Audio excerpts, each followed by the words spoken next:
Como vimos no vídeo anterior, a corrupção na URSS não só existia, mas também corria solta. Praticamente todos os soviéticos lidavam com ela desde a infância. Por exemplo, conseguir uma vaga de última hora para uma criança ir ao mar, ou então para avançar na fila de espera por um apartamento. Ou simplesmente para conseguir qualquer artigo escasso, como uma televisão ou um gravador. A essência do sistema soviético inevitavelmente gerava corrupção e abusos. Hoje vamos continuar estudando os casos de corrupção mais notórios na URSS. Vamos analisar mais 3 processos emblemáticos que demonstraram claramente a podridão do tão amado sistema soviético por muitos. Mostravam como os membros do Partido Comunista enchiam os próprios bolsos. Eles viviam em um luxo inimaginável para o cidadão comum. Ao mesmo tempo, diziam a todos que era preciso viver com modéstia e obediência. Com vocês, como sempre, Semyon, canal Mega Show TV. Mais uma vez mergulhamos no mundo da escassez e dos roubos da propriedade socialista. Vamos começar.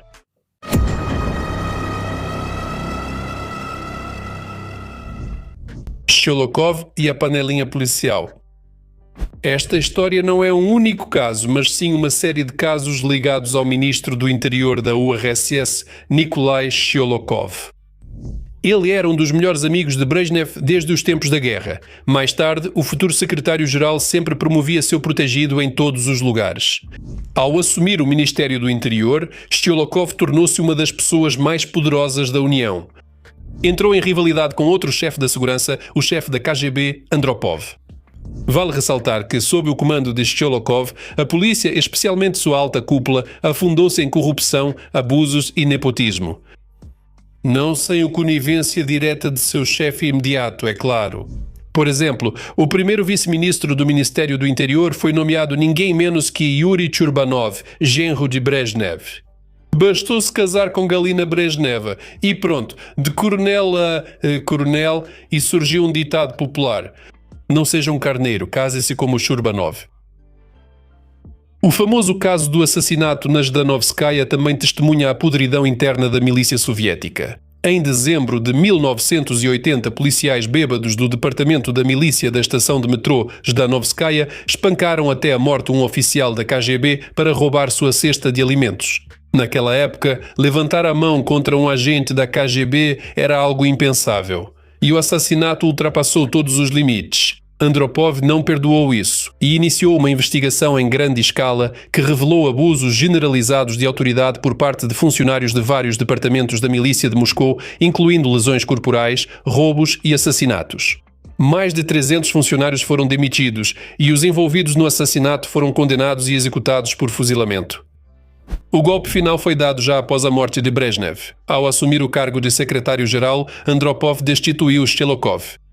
Uma investigação especial sobre as atividades do ex-ministro revelou um número significativo de casos de abuso e envolvimento em corrupção. Durante a busca na casa de Sholokov, foram encontrados antiguidades, joias, várias pinturas e carros de luxo.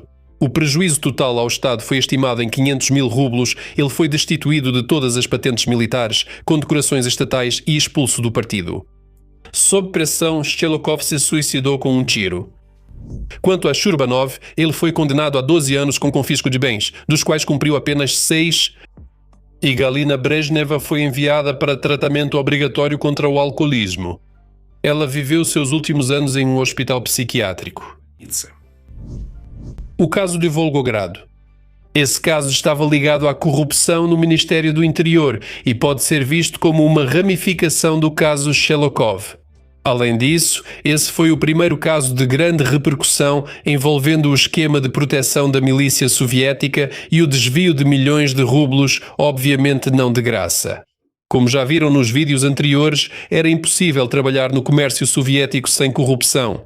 E isso se devia à escassez constante, ao planejamento econômico, à ganância humana comum e até aos salários muito baixos dos trabalhadores do comércio, 90 a 95 rublos por mês. E Volgogrado não era exceção. Quanto ao próprio Volgogrado, que aliás antes se chamava Stalingrado, as principais empresas da cidade eram o frigorífico, a destilaria, a fábrica de laticínios e a confeitaria. Só que tinha um problema. A partir de meados dos anos 70, era simplesmente impossível encontrar à venda, abertamente, os produtos dessas empresas na própria cidade. Aliás, até mesmo produtos de primeira necessidade começaram a desaparecer das prateleiras das lojas. Além disso, era problemático comprar aquela garrafinha tão desejada ou meio litro. O que, mesmo para um soviético, era um absurdo. Por outro lado, no mercado negro havia abundância. Pegue à vontade, só precisava pagar um pouco a mais. Em média, de 3 a 4 vezes mais do que o preço oficial. Toda essa escassez artificialmente criada e os esquemas engenhosos para vender produtos roubados foram acobertados durante 17 anos pelo chefe do Departamento Regional do Ministério do Interior de Volgogrado, o general-major da milícia Konstantin Ivanov, condecorado com 5 ordens e com várias medalhas, distintivos de honra e prémios departamentais. Durante seus anos de serviço valoroso, ele criou um sistema confiável que garantia um tratamento complacente da polícia aos saqueadores da propriedade socialista. E, em troca, recebia um fluxo contínuo de dinheiro, valores e produtos escassos. Foi criada uma cadeia inteira que funcionava como um relógio, precisa e infalivelmente. Centenas de pessoas faziam parte dela. Chefes da polícia, diretores de empresas e chefes de setores, chefes da segurança estatal, diretores de depósitos de atacado e, claro, representantes da liderança do partido. Os sinais de que uma máfia de alimentos surgira em Volgogrado começaram já no início dos anos 80. Moscou foi informada de que produtos das empresas não eram desviados em pequenas quantidades, mas sim transportados em caminhões. No entanto, graças à conivência do ministro Shelokov, todas as reclamações eram devolvidas para Volgogrado, indo parar na mesa do mafioso local. E se a carta não fosse imediatamente jogada no lixo, a resposta do general Ivanov era sempre a mesma: os fatos não foram confirmados. Mas sob Andropov, o caso foi tratado com mais seriedade e continuaram com ele mesmo após a morte do secretário-geral. Afinal, o caso de Volgogrado demonstrou claramente o quão profundamente a corrupção havia penetrado nos órgãos de segurança pública, que deveriam combatê-la.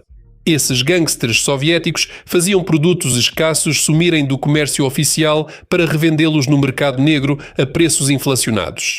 Muitos altos oficiais se surpreendiam. Como um país tão rico ainda não alcança os Estados Unidos. As prisões começaram em 1985 e o próprio Don Corleone de Volgogrado foi detido pela KGB no ano seguinte. Ao mesmo tempo, temiam deixar Ivanov e seus comparsas no presídio local, receando que os carcereiros já subornados facilitassem uma fuga. Eles foram levados secretamente para Moscou em voo especial e colocados em celas individuais.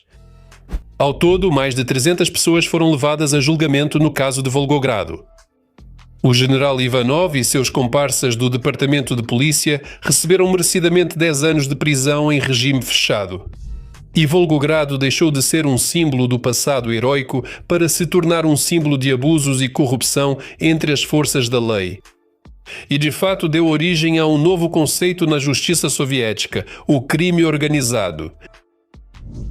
O caso do algodão. Este caso é provavelmente o mais famoso de todos os processos soviéticos relacionados à corrupção. E isso está, antes de tudo, relacionado ao fato de que ocorreu nos anos de Gorbachev, tempos de glasnost e relativa democracia. E se os casos anteriores eram estritamente secretos, o caso do algodão ou o caso Uzbek foi amplamente discutido na mídia do final dos anos 80, tudo começou, como você adivinhou, ainda nos anos de Brezhnev.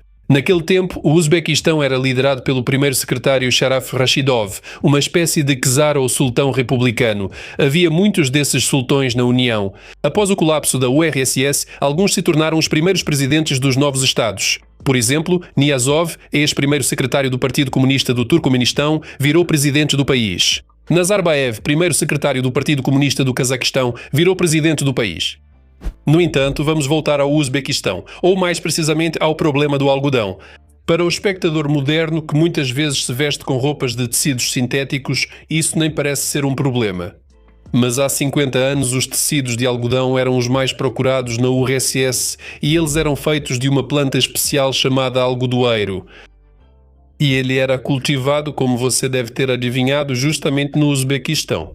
A importância do algodão era tão grande que oficialmente ele era chamado de ouro branco, assim como o petróleo era chamado de ouro negro. Em resumo, no início dos anos 70, a demanda dos soviéticos por tecidos de algodão aumentou tanto que chegou-se a discutir a compra da matéria-prima necessária no exterior. Antes de tudo, na Índia e no Paquistão. Mas então entrou em cena o já mencionado Rashidov, que declarou: "Não precisamos de nada do exterior, vamos cultivar tudo nós mesmos." Aqui mesmo, no Uzbequistão. Basta destinar mais recursos federais para desenvolver a cotonicultura, que Moscou, digamos, ajude com dinheiro e o resto a gente resolve. Brezhnev deu sinal verde e sobre o Uzbequistão caiu uma enxurrada de dinheiro, só que a maior parte dos recursos era desviada. Ao mesmo tempo, todas as terras agrícolas adequadas foram destinadas ao cultivo de algodão, e isso esgotava muito o solo. E o uso de fertilizantes e pesticidas tóxicos e baratos levou a uma catástrofe ecológica, em particular ao rápido encolhimento do Mar de Aral. Além disso, em vez das elogiadas máquinas agrícolas, o trabalho manual era usado principalmente nos campos. Por exemplo, o presidente do kolkhoz, chamado Lenin, Ahmadjon Adilov, da região de Fergana, transformou seus subordinados em verdadeiros escravos. Seus salários eram mínimos, trabalhavam de 12 a 14 horas por dia e as exigências sobre eles aumentavam a cada dia. Por não cumprirem o plano, eram chicoteados ou presos em um silo transformado em prisão. As autoridades locais e a polícia sabiam desse caos medieval, mas fechavam os olhos para tudo. Mas o plano precisava ser cumprido de algum jeito. Mas olha só o resultado. No papel, a cada ano, a colheita de algodão aumentava e aumentava. Rashidov relatava triunfante a Moscou. Tudo ótimo por aqui. Planos estão sendo cumpridos e superados. Só falta mais dinheiro. O dinheiro era liberado, mas logo surgia o círculo vicioso. Como estavam conseguindo, aumentavam as metas de produção. Inspirado por essas vitórias trabalhistas, o Gosplan da URSS exigia cada vez mais. Rashidov recebia planos cada vez mais irrealistas e ele aceitava tudo sem questionar. Dizia que estava sempre pronto, como um jovem pioneiro. Caso contrário, a fonte de dinheiro secaria e ele mesmo seria mandado para a aposentadoria. Ou coisa pior ainda, enfim, um círculo vicioso não tem outro jeito. Portanto, no caso do algodão, não só a ganância dos principais gestores uzbeques e seus protetores em Moscou desempenharam um papel importante, mas também o próprio modelo econômico planejado da União Soviética. Quando vinham de cima tarefas impossíveis de cumprir, cada funcionário de nível inferior tentava enganar a chefia e relatar sucessos. E, claro, também pegar algo para si para tempos difíceis. E como depois brincavam os cidadãos soviéticos, o plano está sendo cumprido, mas não tem nada para comprar.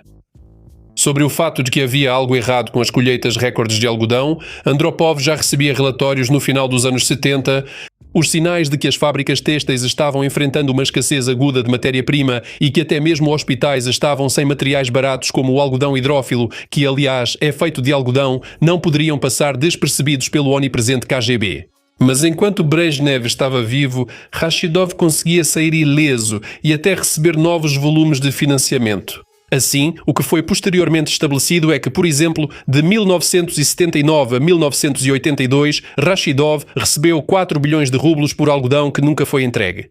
A situação mudou radicalmente em 1983 e o caso do algodão começou de forma banal, por causa de uma tentativa de subornar uma pessoa honesta que se recusou a assinar o ato de recebimento e entrega, no qual vagões vazios destinados ao algodão de repente se tornavam cheios, e informou as autoridades competentes. E aí tudo começou. O caso começou a se desenrolar. Vieram à tona fraudes milionárias nos relatórios de produção, dupla contabilidade, uma pirâmide multinível de mentiras, roubos e subornos.